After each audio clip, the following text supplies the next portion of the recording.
Argentine superstar Lionel মেসিকে যখন Neymar সম্পর্কে জিজ্ঞেস করা হয়, তিনি বলেন, কোনো সন্দেহ ছাড়াই নেইমার জুনিয়র বিশ্বসেরা এবং আমি তাকে মন থেকে খুব পছন্দ করি।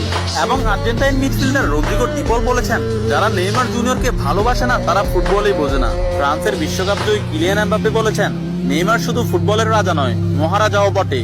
আর্জেন্টাইন গোলকিপার এমিলিয়ানো মার্টিনেজ বলেছেন, আমি নেইমার জুনিয়রের অনেক বড় ভক্ত।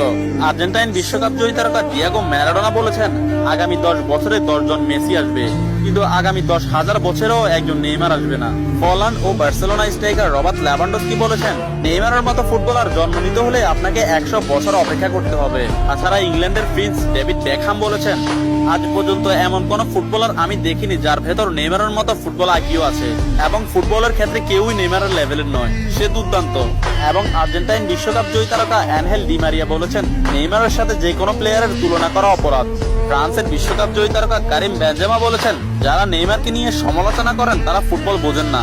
ম্যানচেস্টার সিটির কোচ পেপ গার্দিওলা বলেছেন, আমার ক্যারিয়ারে নেইমার মানেই সবকিছু। আমি মাঝে মধ্যে নেইমারের খেলা দেখে আমার দলের উপর সেটা বিস্তার করি। এবং স্পেনের বিশ্বকাপ জয়ী তারকা জেরার্ড পিকে বলেছেন, নেইমার ইতিহাসের সেরা খেলোয়াড়।